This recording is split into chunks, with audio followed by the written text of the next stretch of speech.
started. Hello, everyone, and welcome to Zephyr's Adjusted for Risk podcast from the shores of Lake Tahoe. I'm going solo today. You're stuck with just me in this episode. And because I'm going solo, I'm going to focus on managed accounts in this episode of Adjusted for Risk, particularly separately managed accounts. Very unique. Managed accounts are very popular, specifically mutual funds and ETFs, but separately managed accounts or SMAs, they offer a lot of benefits to investors and financial advisors. So I'm going to cover separately managed accounts today. But first, today's episode is sponsored by the award-winning Zephyr, which helps advisors, wealth managers, financial analysts, and investment professionals make more informed investment decisions. Managed accounts are one of the most popular ways to invest in either equities, bonds, or even alternatives. Managed accounts come in different forms, like I mentioned, mutual funds, ETFs, and separately managed accounts or SMAs. Mutual funds are obviously the most widely used and oldest form of a managed account. As the first mutual fund was started back in 1924, and a lot of that popularity in mutual funds is because every 401k is comprised of mutual funds, and most people, most employees who are working today can invest in a 401k. So most investors own some type of mutual fund. Meanwhile, there's ETFs. ETFs have exploded in popularity, in large part due to their lower expenses compared to mutual funds. ETFs are nipping on the heels of mutual funds in terms of popularity, in large part due to their lower expenses. Then there are separately managed accounts, or SMAs, which have been traditionally earmarked for institutions and ultra high net worth individuals.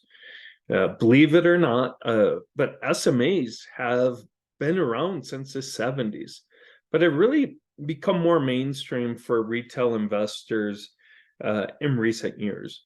One of the reasons why investing in some form of managed accounts is popular is that it gives investors access to professional investment management teams. While mutual funds and ETFs garner more headlines and attention from financial advisors and clients due to their accessibility, SMAs offer their own unique benefits that should not be overlooked by retail investors and their financial advisors. SMAs provide an enhanced client experience, and financial advisors have really taken note of the inherent benefits of SMAs. Demand for SMAs from wealth managers continues to grow, and this is evidenced by an industry-wide survey Zephyr conducted back in during the second half of 2022. 67% of responding wealth managers in that survey said they plan on increasing their usage of SMAs within client portfolios over the next 4 to 6 months. Furthermore, 30% of the responding wealth managers indicated their usage of SMAs within client portfolios will remain the same over the next 4 to 6 months. So that's 97% of the respondents indicated that they're either going to keep it the same or increase and not decrease their usage of separately managed accounts within their clients' investment portfolios. There are a lot of unique characteristics of SMAs that offer benefits to investors and even financial advisors. A lot of the benefits of SMAs come from the fact that investors have direct ownership of the underlying stocks, bonds, or other type of investment, and that is unique compared to other managed account vehicles like mutual funds and ETFs. With mutual funds and ETFs, the investor shares in the ownership of the pooled investment with other investors. So an investor who owns a mutual fund owns the right to a percentage of the capital gains or dividends produced by the pool of investments, rather than having direct ownership of the underlying investments. Maybe the biggest benefit of an SMA is the ability to customize the underlying holdings. Due to the customization abilities, advisors can ensure that a client's values, goals, and risk tolerance are met with a single investment vehicle. That ability to customize the underlying holdings also provides greater flexibility compared to investing in a mutual fund or ETF. SMAs provide investors with more flexibility in what they hold in a single vehicle. In fact, investors can invest in alternatives like real estate, managed futures, or private credit within a single separately managed account. That is not possible within a mutual fund. You invest in a mutual fund, you are investing in whatever the asset manager or the portfolio manager is investing in. You don't have a say in what they hold. The ability to customize the holdings and that flexibility SMAs offer gives the investor a greater sense of control, which is very appealing to younger generations. By directly owning the underlying investments, whether it is a stock, a bond, or alternative, SMAs offer much more transparency for investors compared to mutual funds and ETFs. In fact, you always know exactly what you're holding within an SMA. If you're investing in a mutual fund, you would have to go to a fund prospectus or maybe the website or some type of research to find out exactly what the mutual fund or ETF is holding. It's easy to find the top 10 holdings of a mutual fund, but to find the other potentially 50 holdings is a little bit more difficult. When you directly own every underlying holding a SMA, you always know exactly what you own.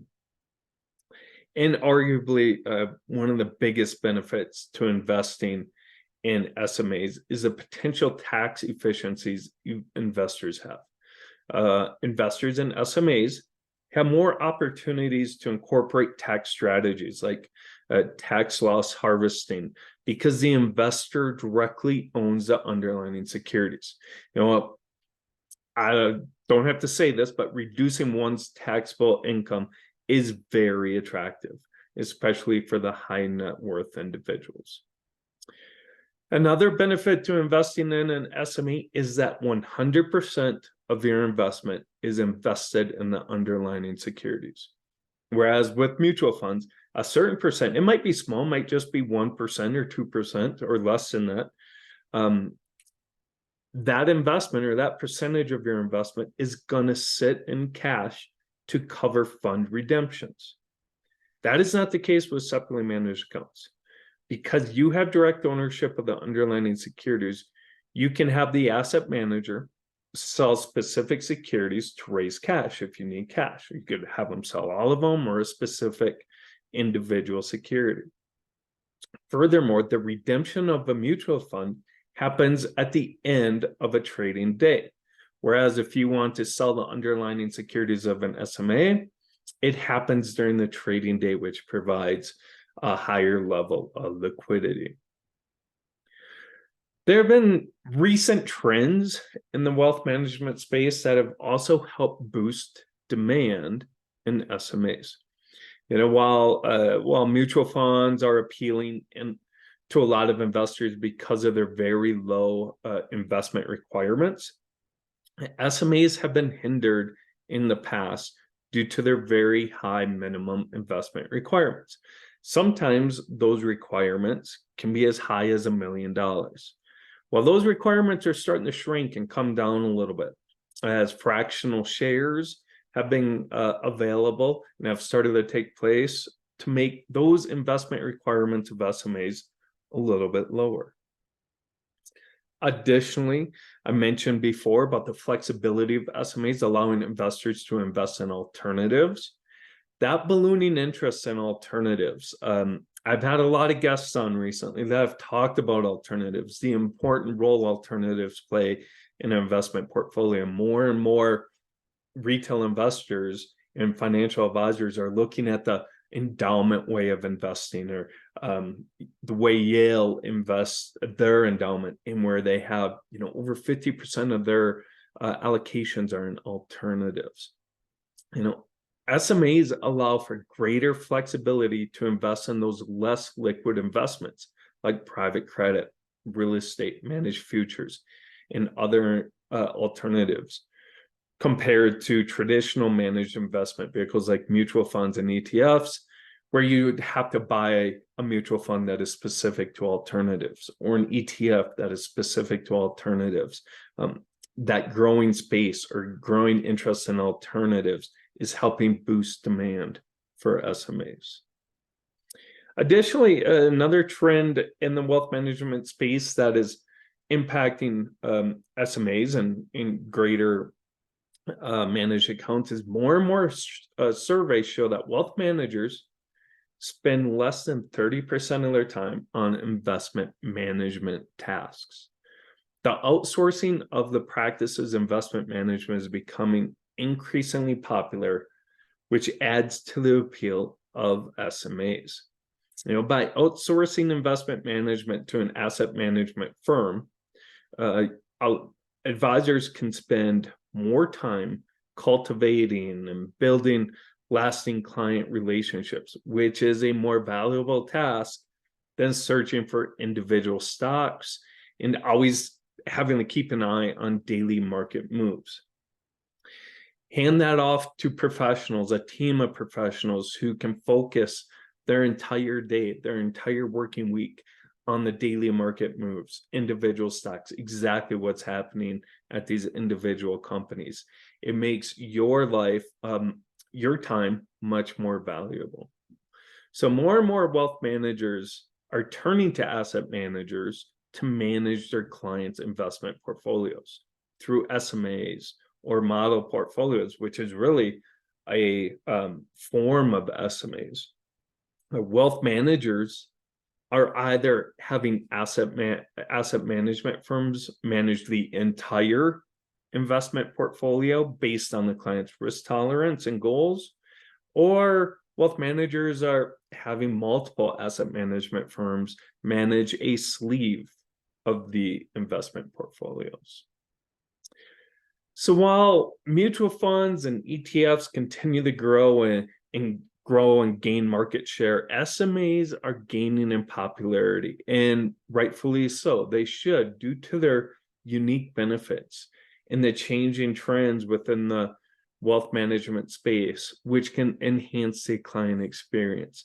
So when you're looking at focusing on investment vehicles, yes, mutual funds are a fantastic way to invest your clients' assets. So are ETFs.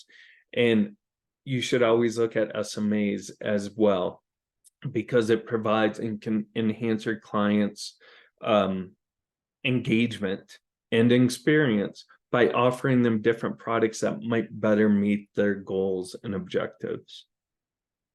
So thank you, everyone, for listening to this episode of Zephyr's Adjusted for Risk podcast. You can watch all of our podcasts on the Adjusted for Risk YouTube channel, as well as on Spotify and iHeartRadio. Thank you very much, and have a great rest of your week.